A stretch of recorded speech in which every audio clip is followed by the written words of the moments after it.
I step into my childhood home in Manchester, New Hampshire after 8 years of silence. Everything feels foreign, the walls, the air, even the dining room table. My mother raises her glass sharp as ever. "It's time to talk about the future of our hotel empire," she declares.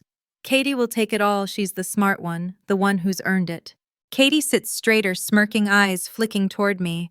Then Mother turns, piercing me with a gaze colder than ice. "Christina, you've chosen your path playing in the dirt doing manual work like some stupid girl." Her words hit like a brick, but I don't flinch. I grip my fork, my heart steady.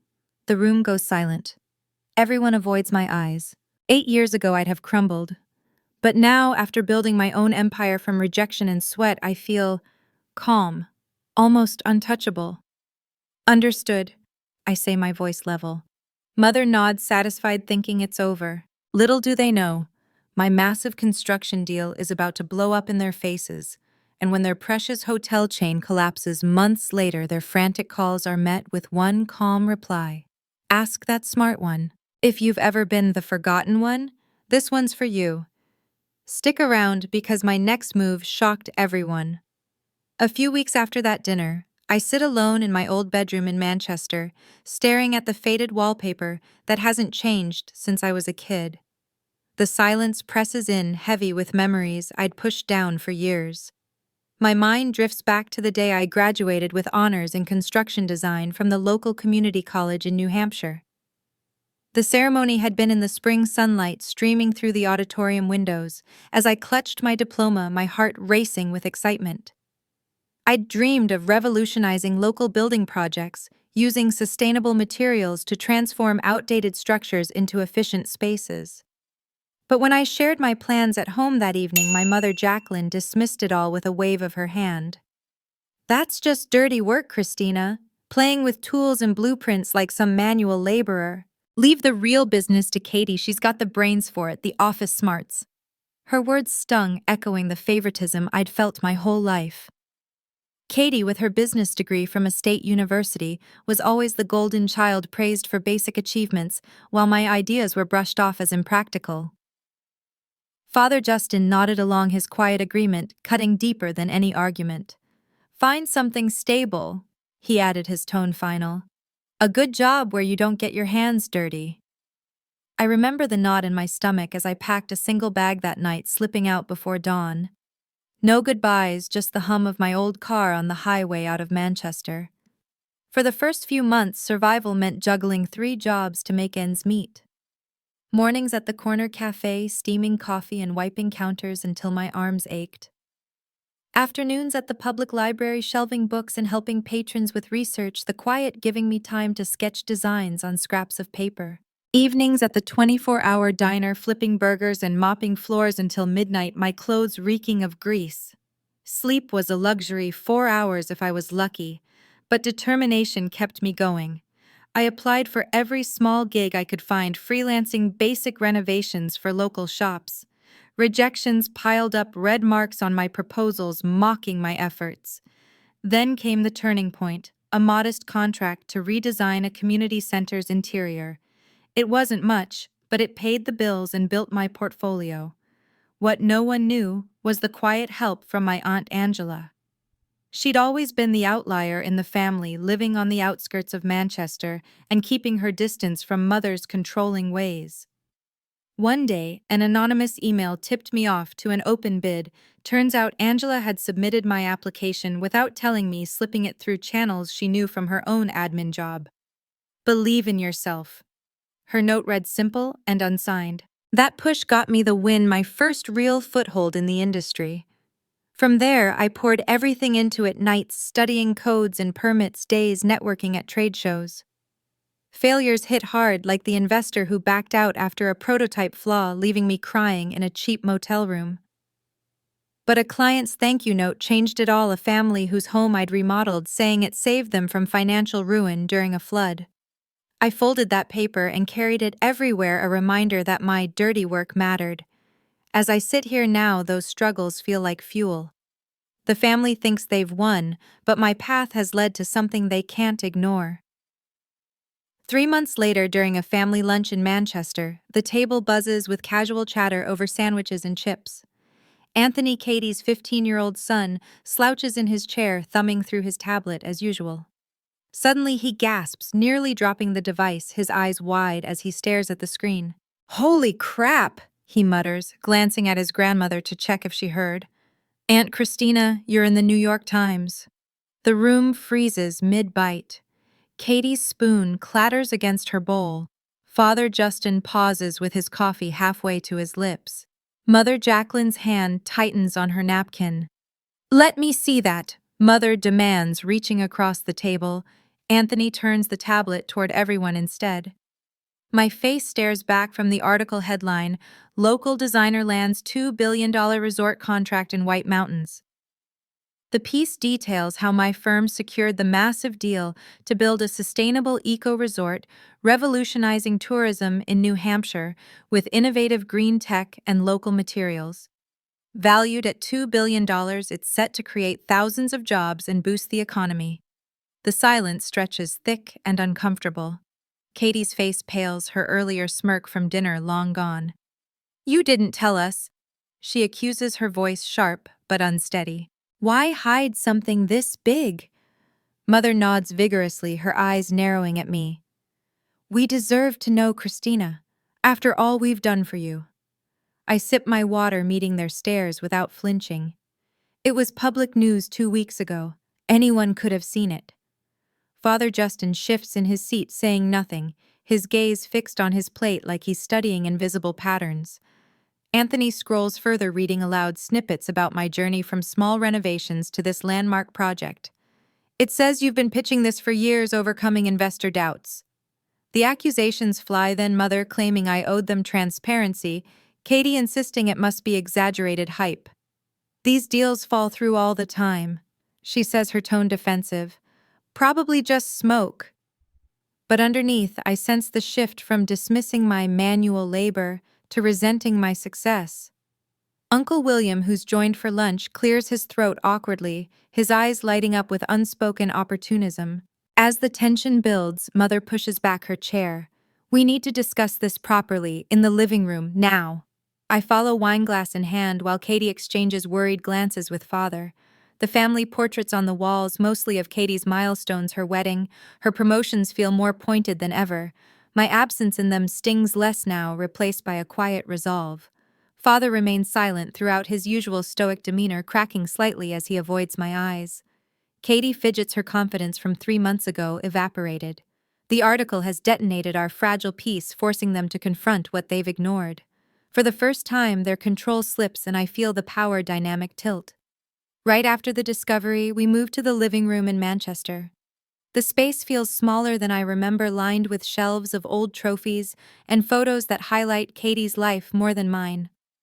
Mother Jacqueline paces near the window, her face flushed. Father Justin sinks into his armchair, still wordless. Katie perches on the couch edge, twisting her hands.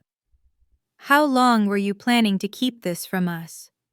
Mother asks, her tone laced with betrayal rather than pride. I settle on the ottoman, sipping my wine.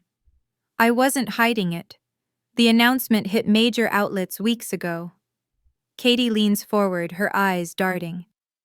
"You could have called. We would have celebrated." Her voice cracks on the last word, unconvincing.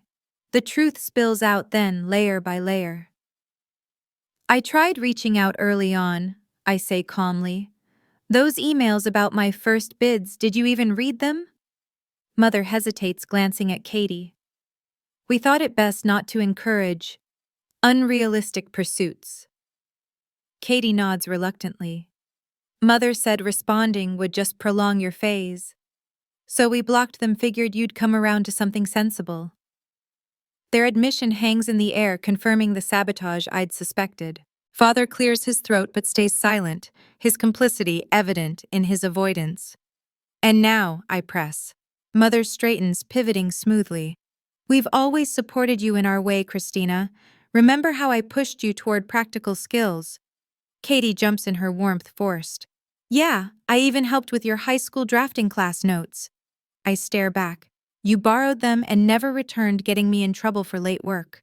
They're rewriting our shared past right before me, claiming credit for successes they dismissed. "I knew you'd make it big." Mother adds, her eyes bright with fabricated memories. That drive, you got it from us. The hypocrisy burns, but I hold steady, that wounded part of me tempted to accept the lie for a scrap of belonging. My phone buzzes, breaking the moment. It's an email from Ms. Shannon, my old design teacher from the community college. Saw the news, proud of the student who sketched blueprints during lunch breaks. You proved them all wrong. Her genuine words ground me, a stark contrast to the family's revisionism. As if on cue, the calls start trickling in. Uncle William rings first, his voice overly cheerful. Heard about your windfall, kiddo. Could use a loan for my son's tuition. Family helps family, right? Cousin Shannon texts next. Congrats, my startup needs seed money. You're loaded now. The opportunism reeks, their sudden interest tied to my wallet, not me. The room pulses with unspoken greed. Mother watches me closely, perhaps sensing my detachment. Katie fidgets more, her earlier accusations forgotten in the face of potential gain. For years they've minimized my efforts. Now they circle like vultures. But as I pocket my phone, clarity settles. I don't need their tainted approval anymore. A few months later, the phone rings non-stop from Manchester. I glance at the screen in my quiet apartment, seeing Mother's number flash again. The calls started sporadically at first, but now they're relentless voicemails piling up with urgent tones. Katie's hotel chain, the one she inherited with such fanfare, is sinking fast under mounting debts. High operating costs have eaten away at profits, compounded by a dip in New Hampshire tourism, fewer visitors hitting the trails and lodges due to economic slowdowns. Bills for maintenance staff, salaries, and suppliers stack up, unpaid creditors circling like sharks. The local news even ran a piece on struggling hospitality spots in the region, hinting at closures without bailouts. The first plea comes from Mother. Christina, we need your help, her message begs, voice trembling. The hotel's in trouble, loans are due, and Katie can't manage alone. Katie chimes in on the next call, her arrogance replaced by desperation. Please, sis, your big contract could save us. Just a small investment. Father Justin leaves a rare voicemail mumbling about family sticking together. I listen to each one, my resolve hardening. When I finally answer Mother's insistent ring, I keep it brief. I'm sorry, but ask that smart person you chose. The line goes silent for a beat, then erupts. How can you be so cold? Mother shouts. After everything. Katie grabs the phone. You owe us. This success wouldn't have happened without our guidance. The accusations explode from there, voices overlapping in chaos. You always played the victim, Katie snaps. But Dad forbade us from helping you back then. He said it'd spoil you, make you dependent. Father's voice cuts in faintly. It was to toughen you up. The revelation stuns me momentarily, his direct order to block any support, ensuring I'd fail and return begging. Uncle William joins a group call later, his opportunism from before turning to pressure. Come on, kid, wire some funds. It's family. Cousin Shannon texts amid the frenzy. Help them out or it'll tear us apart. But their pleas ring hollow, laced with blame shifting. If you'd listened, Mother hisses, you'd be running the hotel with Katie, not off building resorts. I end the call mid-rant, blocking the numbers one by one. The bickering echoes in my mind, their united front cracking as they turn on each other, Katie yelling at Father for his old edict, Mother defending it weakly. For years they've orchestrated my isolation. Now their empire crumbles without my rescue. The weight lifts as I set the phone down, free from their grasp. At the old hotel office in Manchester, the air smells of stale coffee and desperation. Mother Jacqueline leans over a cluttered desk, papers scattered with red-inked warnings from banks. Katie stands nearby, arms crossed, her usual poise frayed. Father Justin hovers in the doorway, his presence more shadow than support. They've called me here under the guise of a family meeting, but the agenda is clear. We've been thinking. Mother starts, her voice unnaturally bright as she slides a folder toward me.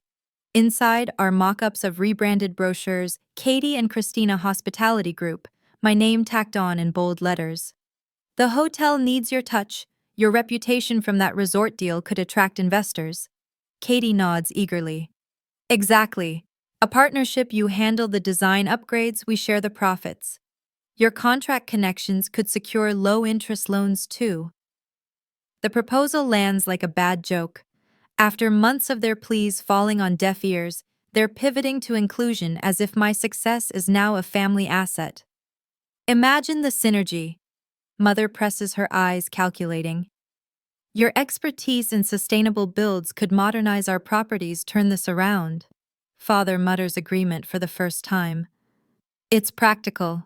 I trace the raised text on the brochure, feeling the irony. They've found a use for me at last, not as an equal, but as a lifeline for their failing empire. I appreciate the offer, I say, closing the folder with a soft snap. Mother's shoulders relax. Good, we'll schedule the press release for... I didn't say yes.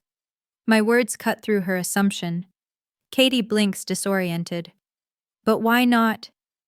This is your chance to contribute. I stand, smoothing my jacket. Contribute to what? A legacy that excluded me. The room tenses. Father shifts uncomfortably. Instead, I pull out my tablet, turning the screen to them.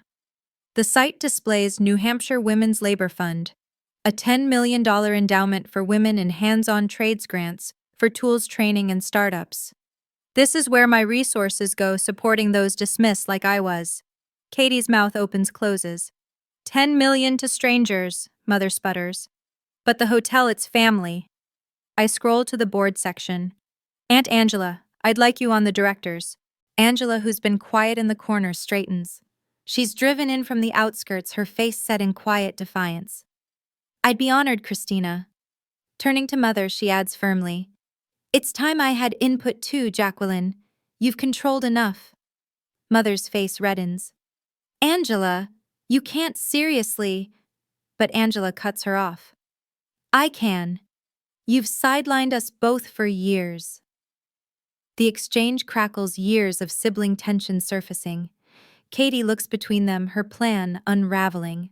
Father watches without intervening, his silence deafening. As I leave, the weight of their expectations falls away. The fund will build futures they never imagined, mine included. 6 months later, from my new office, the emails and calls surge again. The pleas have escalated, Mother's messages pleading for just a conversation. Katie's voicemails laced with sobs about impending foreclosures. Even Father Justin dials in, his rare attempts, mumbling about reconciliation. The hotel's woes have deepened, lawsuits from vendors adding to the chaos, local papers reporting on the chain's potential shutdown. One email from Mother reads, Christina, please reconsider. The fund is noble, but blood is thicker. Wire the money, will pay back with interest. Katie follows with a text chain. Sis, creditors are at the door. I'm losing everything, home business, all of it. Your 10 million could fix this overnight.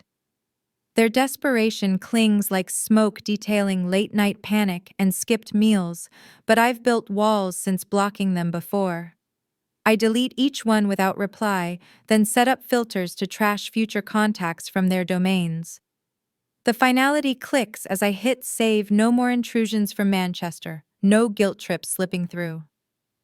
Jonathan, my ex from before I left town, slides into my DMs next with a casual, hey, saw your success in the headlines, always knew you had it in you. Drinks to celebrate old times.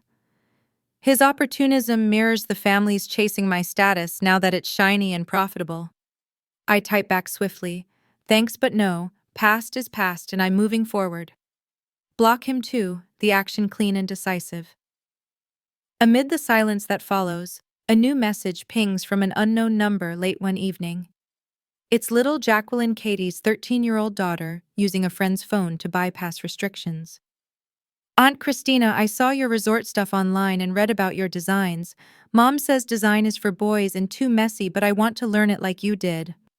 Her words hit different, innocent curiosity cutting through the toxicity of fresh voice in the mess. I hesitate only a moment, then respond carefully to encourage without overstepping. That's great to hear. Start with free online tutorials on basic sketching and materials. She replies instantly with excitement. Thanks, Mom doesn't know I'm asking, she'd freak. She thinks it's dumb and a waste. The secrecy underscores the family's grip, but her spark reminds me of my younger self sneaking drawings under covers. Our exchanges stay brief and sporadic, her questions about tools and software lighting up my inbox amid work deadlines. "How do you handle rejections from clients?" she asks once, attaching a crude sketch. "By proving them wrong with better work." I reply, suggesting improvements. Little Jacqueline's defiance grows, sketching in secret, despite Katie's rules against pointless hobbies. She shares progress photos, her lines getting sharper, her ideas bolder. As the pleas fade into digital void, with no response, peace settles over my days. The family's empire unravels without me, their choices catching up in full force. I've chosen freedom over obligation, building a life untethered from their shadows. 1 year later, from Christina's perspective in her new Manchester setup, the fallout unfolds through distant reports and occasional updates. The hotel chain officially files for bankruptcy under Chapter 11, assets liquidated in court-ordered auctions to pay off debts. Local headlines detail the collapse. Historic lodges sold off amid financial woes, crediting mismanagement and market shifts.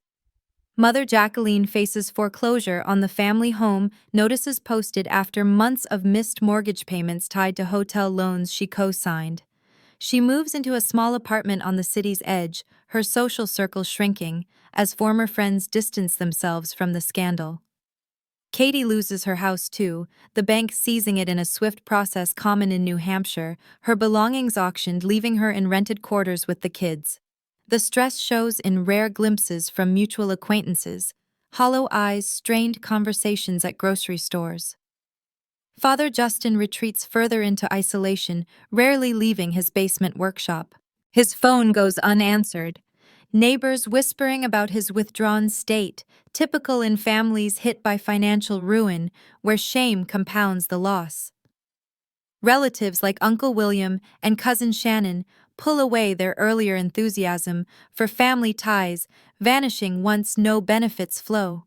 Holiday gatherings skip invitations, the clan fracturing under the weight of blame. Meanwhile, my independence thrives. The resort project wraps successfully, earning awards for eco-innovation and spawning new contracts across the Northeast. The Women's Labor Fund disperses its first grants, empowering dozens of tradeswomen with scholarships and equipment, stories of their breakthroughs filling my feeds. Little Jacqueline's secret sketches evolve into a portfolio, her confidence blooming despite the chaos at home. Reflecting on it all, the lesson crystallizes: self-reliance triumphs over gender bias, forging paths where others see barriers. Recognizing toxic family dynamics early spares long-term pain, freeing energy for growth. To anyone belittled for their passions, push forward, build your own empire. The rewards outweigh the rejection, proving worth isn't defined by blood, but by resilience.